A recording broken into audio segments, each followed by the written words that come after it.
तो आज से हम 10th का प्रश्नावली 1.1 को पढ़ेंगे। ये वास्तविक संख्या, इसको पढ़ने से पहले इसके कुछ बेसिक कंसेप्ट होते हैं, उसको हम समझ लेते हैं। देखिए वास्तविक संख्या क्या होता है। संख्या सबसे पहले क्या होता है। संख्या देखिए यहाँ पे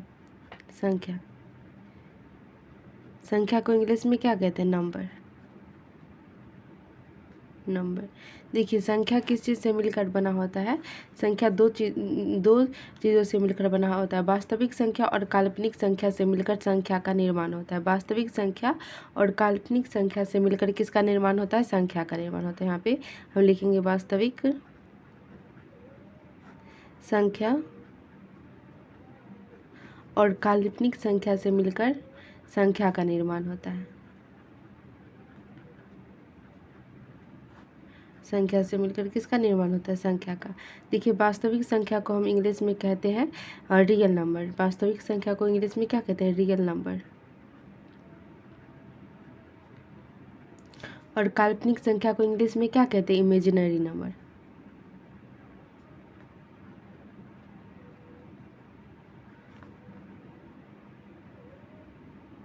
इमेजिनरी नंबर कहते हैं। देखिए वास्तविक संख्या और काल्पनिक संख्या से मिलकर किसका निर्माण होता है। संख्या का निर्माण होता है। देखिए वास्तविक संख्या का उदाहरण देख लेते हैं। जैसे क्या होता है 2, 4, -4, -2, 3, 5, √6, ये सब क्या हुआ। √2, √6, ये सब क्या हुआ। ये सब काल्पनिक संख्या हुआ, क्योंकि इसका कुछ ना कुछ मान होता है। जैसे 2 का कुछ ना कुछ मान होगा, 4 का कुछ ना कुछ मान होगा, √2 का कुछ ना कुछ मान होगा। ये सब क्या हुआ। ये सब वास्तविक संख्या हुआ। जिसका कुछ ना कुछ मान होता है उसे हम क्या कहते हैं। वास्तविक संख्या कहते हैं। तो आप सोच रहे होंगे काल्पनिक संख्या किसे कहते हैं। देखिए अगर -√4 रहा तो ये क्या हो जाएगा। काल्पनिक संख्या, क्योंकि इसका कोई मान नहीं होता है, बस इसकी कल्पना हम कर सकते हैं। इसका कोई मान नहीं होता। जैसे √-4 का कोई मान हो सकता है। नहीं हो सकता है। इसको बस हम कल्पना कर सकते हैं, इसलिए ये हम √-4 यह काल्पनिक संख्या है। इसी प्रकार -2, √2 ये सब क्या हुआ। काल्पनिक संख्या हुआ। यहाँ पे आप नोट बना के भी लिख सकते हैं। यहाँ पे नोट में रूट के अंदर अगर माइनस हो, रूट के अंदर अगर माइनस हो तो वह संख्या क्या कहलाती है। काल्पनिक संख्या कहलाती है। काल्पनिक संख्या कहलाती है।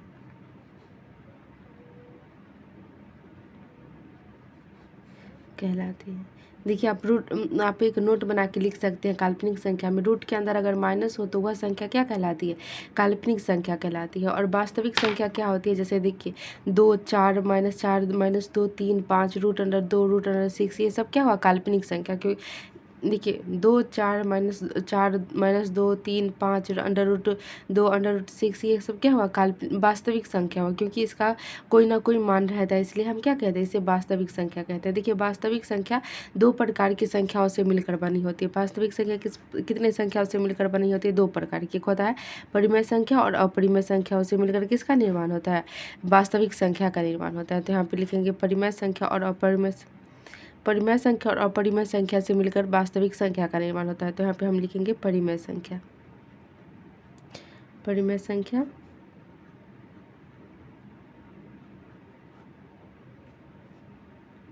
जिसको हम इंग्लिश में क्या कहते हैं। Rational number.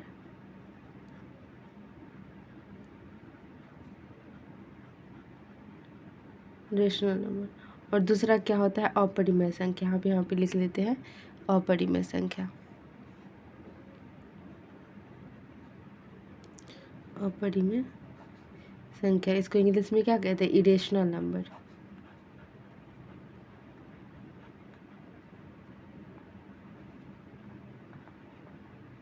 देखिए यहाँ पे परिमेय संख्या और अपरिमेय संख्या से मिलकर वास्तविक संख्या का निर्माण होता है।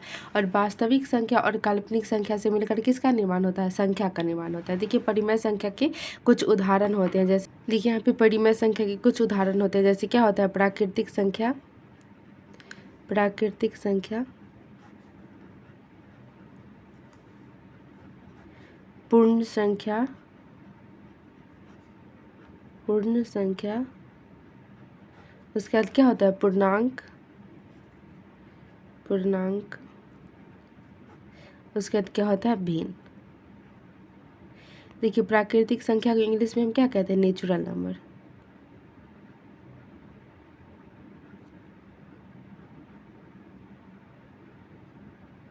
और पूर्ण संख्या को क्या कहते हैं इंग्लिश में, होल नंबर।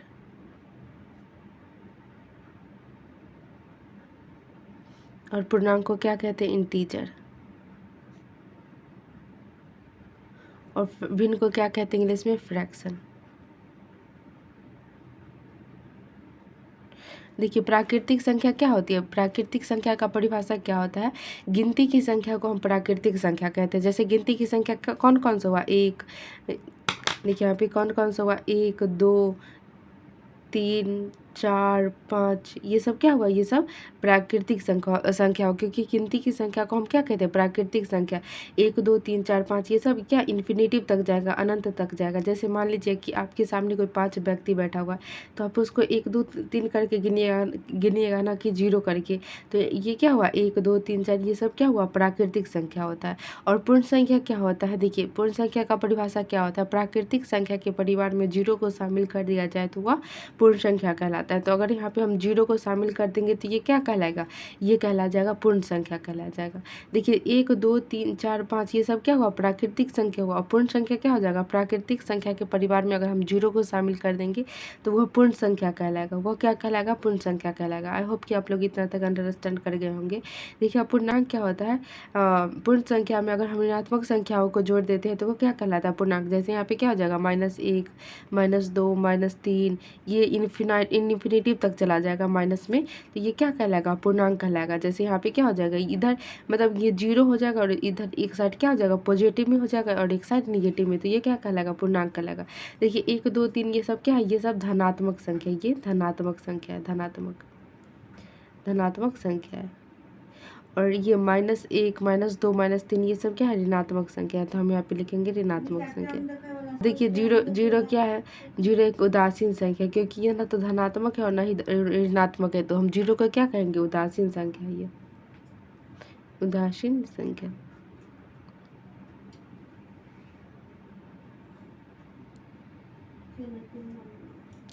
अब देखिए भिन्न क्या होता है, फ्रैक्शन, जिसे हम p/q के रूप में लिख सकते हैं। जिसे हम क्या कर सकते हैं, p/q के रूप में लिख सकते हैं, जहाँ p क्या हो, p और q क्या हो, एक पूर्णांक हो, और p और q। देखिए भिन्न क्या होता है, जिसे हम p/q के रूप में लिख सकते हैं। p/q का मतलब क्या हुआ, 2/3 के रूप में लिख सकते हैं। जैसे दो क्या हुआ, p और बटा में q के रूप में लिख सकते हैं। 4/5 के रूप में लिख सकते हैं। 3/4 के रूप में लिख सकते हैं। ये सब क्या हुआ, ये सब भिन्न हुआ। भिन्न जहाँ p और q क्या होता है, एक पूर्णांक होता है, और q बराबर नॉट 0 होता है। जैसे आप बोलिए, देखिए यहाँ पे क्या होता है, हमेशा नीचे वाली संख्या से ऊपर वाला संख्या छोटा होता है। नीचे वाली संख्या से क्या होता है, ऊपर वाला छोटा होता है। जैसे 4/5, तो नीचे वाला संख्या बड़ा है और ऊपर वाला छोटा है। तो आप बोलिएगा क्या 11/4 या 11/2 ये क्या, यह पूर्णांक नहीं है। देखिए ये पूर्णांक है, लेकिन देखिए 11/2 को हम कैसे तोड़ सकते हैं, 5 दूना 10, 1/2, 5 पूर्णांक 1/2 के रूप में लिख सकते हैं। तो ये क्या हुआ, ये मिश्रित भिन्न है, ये मिश्रित भिन्न है, ये शुद्ध भिन्न नहीं है, मिश्रित भिन्न। ये पाँच पूर्णांक 1/2 ये क्या है, एक मिश्रित भिन्न है, यह शुद्ध भिन्न है। जैसे ये क्या है, इसमें पाँच क्या है, पूर्णांक है, और 1/2 क्या है। देखिए ये नीचे वाला से ऊपर वाला छोटा है ना, तो ये क्या है, यह एक मिश्रित भिन्न है। जैसे यहाँ पे उसी प्रकार हम अगर यहाँ पे लिखे 8/3, तो 8/3 कैसे होगा, 3 दूना 6, और यहाँ पे 2/3, ये क्या हुआ, ये सब मिश्रित भिन्न, यह सब मिश्रित भिन्न का उदाहरण है, मिश्रित भिन्न। ये सब ये शुद्ध भिन्न नहीं है, इसे हम मिश्रित भिन्न कहेंगे। तो देखिए यहाँ पे आप समझ गए होंगे। जैसे यहाँ पे परिमेय संख्या और अपरिमेय संख्या से मिलकर वास्तविक संख्या का निर्माण होता है, और वास्तविक संख्या और काल्पनिक संख्या से किसका निर्माण होता है, संख्या का निर्माण होता है। तो यहाँ पे देखिए परिमेय संख्या तो हो गया। अब देखिए अपरिमेय संख्या क्या कहते हैं, अपरिमेय संख्या किसे कहते हैं।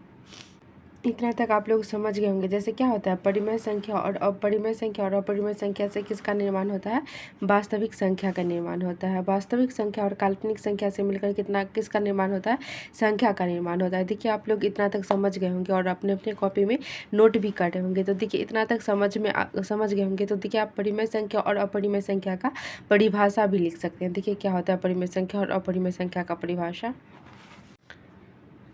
तो देखिए परिमेय संख्या और अपरिमेय संख्या का परिभाषा क्या होता है। सबसे पहले देखिए परिमेय संख्या का परिभाषा क्या होता है। वैसी संख्या जिसे पी वाई क्यू के रूप में लिखा जा सके, जहाँ पी और क्यू क्या हो, एक पूर्णांक हो, और Q is equal to not zero हो, उसे क्या कहेंगे, परिमेय संख्या। जैसे क्या होगा, जैसे बोलिएगा -3 को अगर हम पी वाई क्यू के रूप में क्या लिख सकते हैं, बिल्कुल लिख सकते हैं। जैसे -3 को हम पी वाई क्यू के रूप में कैसे लिखेंगे, 3/1 के रूप में लिखेंगे। और देखिए यहाँ पे बोलिएगा 2 एक पूर्णांक है तो बिल्कुल है, तो 2 को हम पी वाई क्यू के रूप में कैसे लिखेंगे, 2/1 के रूप में लिखेंगे। ये सब क्या हुआ, ये सब 5/1, ये सब क्या हुआ, यह एक पूर्णांक हुआ।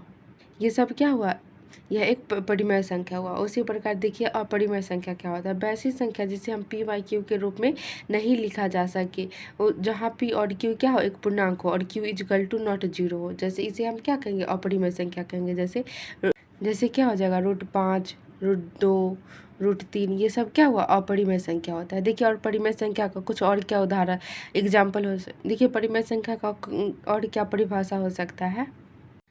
देखिए परिमेय संख्या का कुछ और क्या उदाहरण हो सकता है। जैसे कि परिमेय संख्या का दशमलव प्रसार शांत या अनवसानी आवृत्ति होता है। देखिए शांत या अनवसानी आवृत्ति का मतलब क्या होता है, शांत मतलब क्या होता है। जैसे अगर मान लीजिए हम यहाँ पे 1/2 का करेंगे तो इसका करेंगे तो कितना हो जाएगा, 0.5। इट मीन्स क्या हुआ, ये शांत है, मतलब 0.5, इसके आगे ये बढ़ नहीं सकता है। और यहाँ पे अगर हम करेंगे 7/8 करेंगे तो कितना हो जाएगा, देखिए यहाँ पे 0.875, इसका 7/8 का हम 7/8 को भाग देंगे तो कितना हो जाएगा, 0.875, मतलब कि ये शांत है, ये इससे आगे बढ़ नहीं सकता। उसके बाद क्या होता है, अनवसानी आवृत्ति। अनवसानी आवृत्ति का मतलब क्या होता है, देखिए यहाँ पे अगर हम यहाँ पे देखिए अनवसानी आवृत्ति का मतलब क्या होता है, अगर हम यहाँ पे 11/7 लिखे तो 11/7 को जब हम भाग देंगे तो कितना हो जाएगा, 1.571485 और इसी तरह क्या हो जाएगा, बढ़ते हो जाएगा। मतलब कि देखिए यहाँ पे 1.75148, उसका देखिए यहाँ तक सेम है, उसका क्या है 57148, मतलब क्या फिर से वह संख्या रिपीटेड जा रहा है, मतलब कि कुछ देरी के बाद संख्या रिपीटेड जाए, उसे क्या कहते हैं, अनवसानी आवृत्ति कहते हैं। उसे हम क्या कहते हैं, अनवसानी आवृत्ति कहते हैं। इस प्रकार की संख्या को हम क्या कहेंगे, अनवसानी आवृत्ति कहेंगे। उसी प्रकार देखिए अपरिमेय संख्या क्या होता है। अपरिमेय संख्या का देखिए अपरिमेय संख्याओं का दशमलव प्रसार शांत, देखिए अपरिमेय संख्याओं का दशमलव प्रसार अशांत अनावृत्ति होता है। पर अपरिमेय संख्या का दशमलव प्रसार अशांत अनावृत्ति का मतलब क्या होता है। जैसे अगर मान लीजिए अगर हम √2 का मान निकालते हैं तो कितना होता है, 1.1412, इसका मतलब क्या, ये मतलब कहीं भी ये संख्या रिपीटेड नहीं होगा, ये सभी कहीं भी रिपीटेड नहीं होगा, उसे हम क्या कहेंगे, अशांत अनावृत्ति कहेंगे। जैसे यहाँ पे हम पाई का मान निकाल लेते हैं तो पाई का मान कितना होता है, 3.1415, ऐसा ही करके 2 बढ़ते जाता है। तो इसका मतलब देखिए इसमें क्या होता है, पाई का मान अगर आप निकाल के देखिएगा तो कहीं पे वो रिपीटेड नहीं जाता है, तो उसे हम क्या कहेंगे, अशांत अनावृत्ति कहेंगे। और अनवसानी आवृत्ति क्या होता है, जो कभी भी रिपीटेड हो जाता है। जैसे 11/7 का हम निकाले तो क्या हुआ, 57148, उसका क्या फिर से आया 57148, फिर यहाँ पे 5 आया, तो ये क्या हुआ, रिपीटेड करते जाएगा, इतना से इतना तक रिपीटेड करते जाएगा, उसे हम अशांत अनावृत्ति कहते हैं, अनवसानी आवृत्ति कहते हैं। और देखिए शांत आवृत्ति क्या होता है, जैसे 1/2 को हम भाग देंगे तो कितना हो जाएगा, 0.5, और 7/8 का भाग देंगे तो कितना हो जाएगा, 0.875। ये क्या हुआ, ये सब शांत अप्रसार है। जिस प्रकार आप परिमेय संख्या का उदाहरण समझ गए होंगे, आई होप कि आप उसी प्रकार अपरिमेय संख्या का उदाहरण समझ गए होंगे। तो चलिए आगे हम देखते हैं। देखिए यहाँ पे परिमेय संख्या के कुछ और उदाहरण होते हैं, उसको हम देखते हैं। जैसे क्या होता है, सम संख्या, विषम संख्या, भाज्य संख्या, असहभाज्य संख्या, ये सब क्या होता है, इस परिमेय संख्या के और उदाहरण होते हैं। जैसे सम संख्या क्या कहते हैं, जिसे वैसी संख्या जो 2 से पूरा कट जाए उसे हम क्या कहते हैं, अब सम संख्या कहते हैं। इसका एक और एग्जाम्पल होता है, देखिए इसका एक और उदाहरण होता है, जिसके लास्ट में जिस संख्या के अंत में, देखिए इसका एक और एग्जाम्पल होता है, जिस संख्या के अंत में 0, 2, 4, 6, 8 हो, वह क्या कहलाता है, सम संख्या। जिस संख्या के लास्ट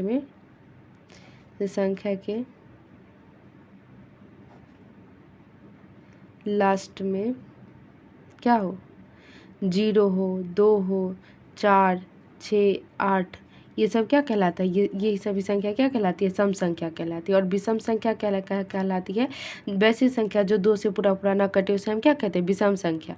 एक और उदाहरण इसका समझ सकते हैं, जिस संख्या के अंत में क्या हो, जिस संख्या के अंत में संख्या के अंत में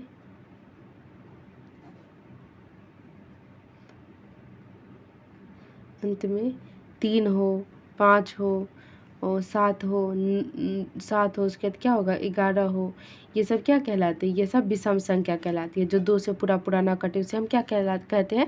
विषम संख्या कहलाते हैं। उसी प्रकार भाज्य संख्या क्या कहलाती है? कंपोजिट नंबर क्या कहलाती है? वैसी संख्या जिसका कम से कम 2 से अधिक फैक्टर हो, उसे गुणनखंड हो। फैक्टर इट मीन्स क्या हो? गुणनखंड। वैसी संख्या जिसका 2 से अधिक गुणनखंड हो उसे हम क्या कहते हैं? भाज्य संख्या कहते हैं। जैसे यहाँ पे क्या हो जाएगा, यहाँ पे देखिए यहाँ पे 8 का कितना फैक्टर हो सकता है? 2। देखिए ये 2 से भी कट जाएगा, ये 1 से भी कट जाएगा, 1 से भी कट जाएगा और ये किससे भी कट जाएगा? 4 से भी कटेगा और 8 से भी कटेगा। इसके क्या है? 2 से अधिक फैक्टर है। इट मीन्स इसका कितना फैक्टर है? 1 2 3 4, इसका 4 फैक्टर है। और यहाँ पे देखिए अगर 4 ये क्या है? यह सब भाज्य संख्या, क्योंकि इसका 2 से अधिक फैक्टर। ये 1 से भी कट जाएगा, ये 2 से भी कट जाएगा और ये 4 से भी कट जाएगा। इसके 2 से अधिक फैक्टर है। ये सब क्या हुआ? 24। ये सभी क्या हुआ? ये सब भाज्य संख्या हुआ। उसी प्रकार अभाज्य संख्या क्या हो जाता है? उसी प्रकार अभाज्य संख्या क्या होता है? देखिए यहाँ पे अभाज्य संख्या वैसी संख्या जो एक या स्वयं से विभाजित हो, उसे क्या कहते हैं हम? अभाज्य संख्या जो एक या अपने आप से विभाजित हो, अपने आप से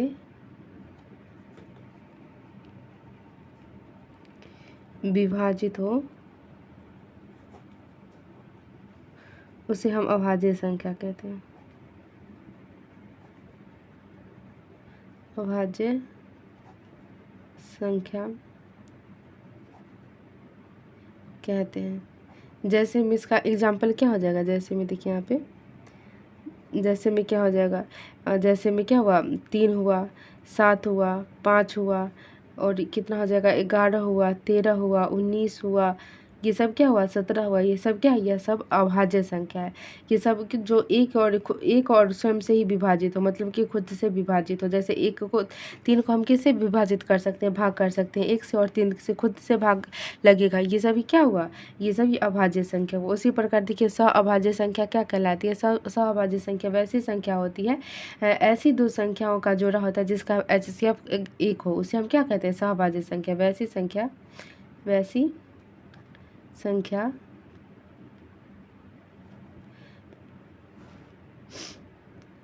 जिसका जोड़ा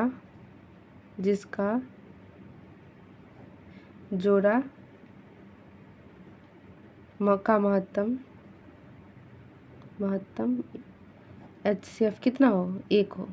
HCF 1 हो, उसे हम क्या कहते हैं? सहअभाज्य संख्या कहते हैं को प्राइम नंबर। जैसे यहाँ पे देखिए 3 और 9, 3 और यहाँ पे 3 और 4 क्या है? सहअभाज्य संख्या। ये दोनों का HCF कितना हो जाएगा? 1 हो जाएगा। उसी प्रकार 5 और 9, ये सब 5 और 9 क्या है? यह एक सहअभाज्य संख्या। देखिए 5 और 9 का HCF लेंगे तो कितना हो जाएगा? 1 हो जाएगा। और उसी प्रकार कितना हो जाएगा? 3 और 11, ये सब एक सहअभाज्य संख्या है। आई होप कि आप लोग इतना तक अच्छे तरीके से समझ गए होंगे। तो देखिए आगे हम देखते हैं। देखिए अब आगे क्या है? महत्तम। इसको क्या कहते हैं? महत्तम समावर्तक। इंग्लिश में क्या कहते हैं? Highest common factor. इसको हम बेसिकली किस मेथड से निकाल सकते हैं? 2 मेथड से निकाल सकते हैं। पहला क्या है? गुणनखंड विधि से। इसको इंग्लिश में क्या कहेंगे? Factor method. और दूसरा क्या है? भाग विधि। इसको क्या कहेंगे? Division method. देखिए अगर गुणनखंड मेथड से हमें किसी भी चीज़ का महत्तम निकालना हो तो हम कैसे निकालते हैं? जैसे यहाँ पे देखिए अगर मान लीजिए 4 और 18 का हमें HCF निकालना हो तो कैसे निकालेंगे? जैसे सबसे पहले क्या करेंगे? 4 का हम सबसे पहले क्या करेंगे? हम 4 का गुणनखंड लेंगे। तो 4 का गुणनखंड करेंगे तो कितना हो जाएगा? 2 गुने 2 हो जाएगा। और 18 का हम गुणनखंड करेंगे तो कितना हो जाएगा?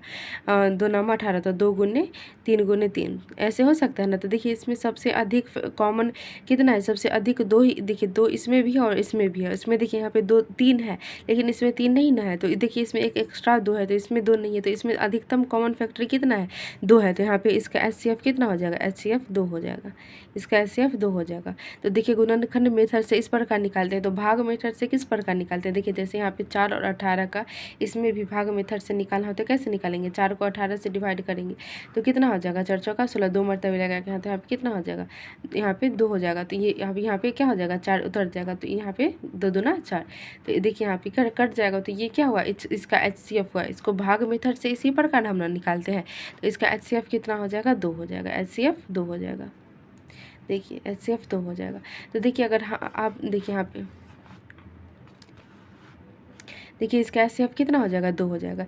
देखिए अगर यहाँ पे हम इसको ऐसे अगर ऐसे लेके देखिए यहाँ पे 18 4 को अगर हम भाग देंगे तो ये कितना मरतबे देंगे, 2 दूना 4, तो ये 16 हो जाएगा। यहाँ पे 2 बचेगा, तो ये क्या हुआ, ये क्या कहलाता है। आप देखिए 4 को अगर 18 से हम भाग देंगे, 18 को देखिए 18 को अगर हम 4 से भाग देंगे तो ये क्या कहलाएंगे, ये कहलाता है भाजक। इंग्लिश इसको हम क्या कहते हैं, भाजक। और ये क्या होता है, भाज्य। भाज्य। और ये क्या होता है, भागफल।